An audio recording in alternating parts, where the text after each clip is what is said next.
Brian King, UK Flooring TV. Today I'm over in Norwich. I've been invited on site by Bowles from Cre8tive Flooring.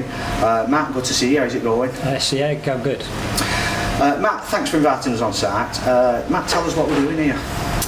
We're doing a job in a pub just on the outskirts of Norwich. A friend and myself had teamed up to pull up some old sisal, prep the floors out and get some new luxury vinyl tiles down for them. What materials are you using here? Talk us through it from prep to finish. Okay, Ben from My Flooring has come over and we've uplifted the old sisal, we've smoothed out the lower parts of the floor, applied the wooden floor, built it up to the same level as the concrete, and then we've used Map-I renovation across the whole floor to get a smooth floor. And what L.V.T are you using? We are using Moduleo today, so it's a popular L.V.T for us. We're using it with the full Map-I system, so we've used the Map-I compounds, primers, and we're using the Map-I adhesive with it. Matt, tell us what sort of flooring does Cre8tive Flooring specialise in?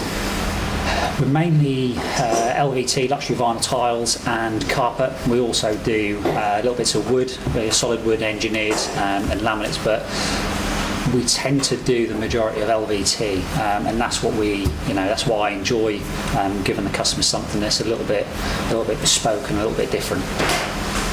What sort of flooring do you prefer to fit personally? L.V.T, yeah, it's a lot easier on the body lifting in a box of tiles or a box of wood plank than trying to lift a great big lounge in. I tend to do a lot on my own, so lifting a small box of tiles is easier on my body as I'm getting older. So it's tend to do the L.V.T, and it's nice because you see more of a difference when the job is finished. So for me, L.V.T is where I enjoy it more than say carpet or wood. And what manufacturers do you prefer to use? Do you have your favourites? I'll be honest, I use a lot of different manufacturers through subfloors and also products. Different jobs require different specifications on products. If we're working in a commercial area like today, rather than working in it might be a bedroom or a bathroom, you don't quite need maybe the Antico or the Cardine. We do a lot of Moduleo, distinctive flooring as well. So with the way the floorings go, and certainly for us as a business, a lot of people are wanting something that's giving them that little bit of an edge. So even down to there's budget range L.V.Ts that can give you that wood effect, and they're just a lot more accessible to people to have and give you that warmth underfoot rather than the cold tiles that they used to have years ago. Do you fit everything yourself or do you employ staff? I tend to do everything myself. I struggle with getting other people to do the work for me and getting them to do the level of standard that is required by myself and also my customers. A lot of my customers come to me because they know that I do the job right, and getting other people and letting go and allowing other people to do that, I tend to struggle with. So I use subcontractors who have been on courses and are recognised by government bodies, and they've done all their training, they're up to date on everything. I'll use those on certain jobs, but as a main, I tend to do everything myself. Matt, tell us how it all started, how you got into the trade and how Cre8tive Flooring started. Like most, I presume it was by luck. I was at college and was looking at joining the RAF and had been to my interviews, and then I was working as a warehouse lad at a national chain. Started going out with a carpet fitter. 19 years later, I never went back from the interviews, and here I am today. So that's kind of how I got into flooring. Cre8tive Flooring started 6-7 years ago. We just had my little boy, and I wanted to move away from subbing and doing my own thing and building a brand. So me and the wife sat down and we wanted a logo and a brand that would be recognisable. So we came up with the 8 from Cre8tive, looked about, and some of the names had been taken, so Cre8tive Flooring it hadn't. So that's how we came up with it. Matt, you're a training instructor at Floor Skills Training Centre over in Solihull in Birmingham. How did that come about? I'd been on, I'd left one of the firms I was working for and wanted to improve my range of skills I was doing, what I'd improve on what I was doing and also learn new things. I spoke to the guys at Floor Skills, booked on a couple of courses and was fortunate that a lot of things I was doing were right already. They improved on some of the little things, and then an opportunity came up and they asked would I be interested in getting involved in that side of things, and yeah, that was I think for anyone who's got a bit of pride and a bit of passion in what they do, to be asked to teach other people is for me was a nice achievement, and that's how it kind of happened, and it's just snowballed from there. Matt, I know you're very big on training. Tell us what training courses you've been on.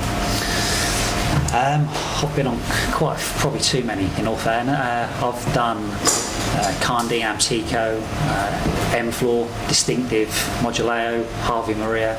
I've done sizable and natural courses with L.V.T down at the NICF in Loughborough. I've done carpet, laminate. I've done quick step laminate, done quick step L.V.T. Done level 1, 2 and 3 at Floor Skills. We've done a couple over in Holland, some seamless flooring for a company in Holland. We've done a complete last November, and then the latest one I've done was in Holland for Wound Hotel in March, and that was bringing Harvey Maria over to the guys in Holland so they can see that, and teaching some of the guys over there. So that was a nice one to be involved with. So you've done 1 or 2 then? Just a few, yeah. What courses do you instruct at Floor Skills? Mainly L.V.T. They've got full-time instructors that tend to cover the majority of the courses there. But if there's a run of doing carpet courses, then I'll tend to come in and do those. I will do the level 3 boardwork carpet course at Floor Skills, but I'll tend to stick to mainly the subfloor prep and the L.V.T, because that's what I do. Probably 85% of my work is L.V.T, so I'm on the tools every day, doing it, learning new products and new things like that. What are your views on training? How important do you think training is, and why?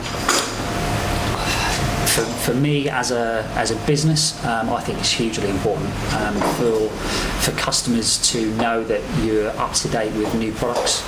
Things evolve and change all the time. Within 6 months there'll be new products out, there'll be new compounds, adhesives and primers, and there'll be new techniques. So keeping up to date, just because a guy might have been doing it for 30 years doesn't mean he's up to date with current regulations. So for me, guys that go on training are the guys that are trying to push the industry forward, and they're the guys that really need the recognition. Matt, what do you mostly like about the flooring industry? Lunchtime. No, for me, it's when the job is done. A lot of people say, do you get bored doing carpets, and do you get bored doing L.V.T, and every job is different. So the finish, when the customer can go from a swatch of carpet or a swatch of L.V.T to them getting everything set up and getting the finished shots, and them walking in knowing that your hard work's done everything they've expected and more, that for me is what I really enjoy, and knowing that the customer's happy. So that's for me, for a personal and for business, is great for me. And what do you least like about the flooring industry?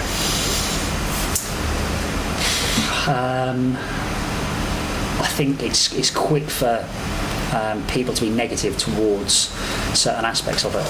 We know between us that training can sometimes get a bit hard press. It's not all working in the dog box. We do have to keep up to date with things.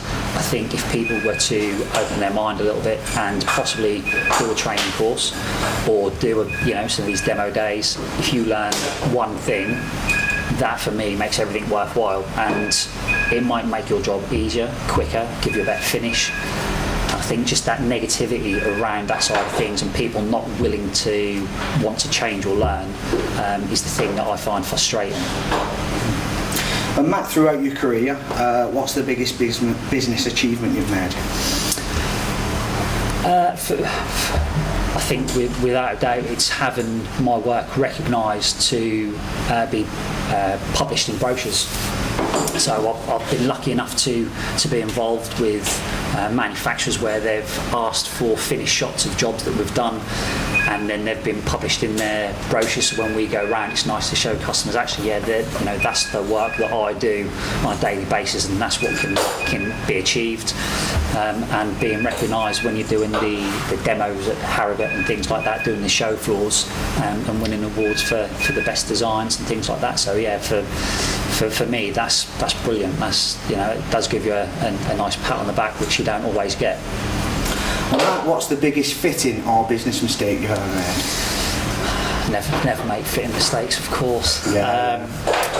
I would say my biggest business mistake is not growing the business, finding it very hard to let go and let other people work for me, because I've got such a fussy nature and everything has to be right. So finding that person and being able to step back, like we've spoke about, is getting that fine balance. That's my biggest mistake, is not being able to let go and let the business grow.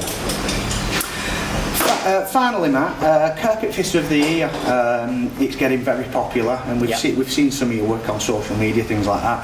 Are you not tempted to enter?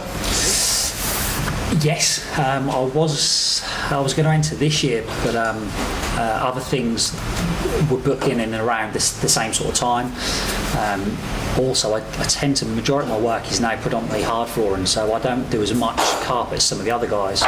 So I think if things change and I was to get a run of doing carpets, then yeah, I'd certainly look at entering. I know we've spoke about the possibilities of the Carpet Fitter of the Year possibly changing slightly, and if it was to change to maybe a bit of both, then yeah, my name would be on the list to enter.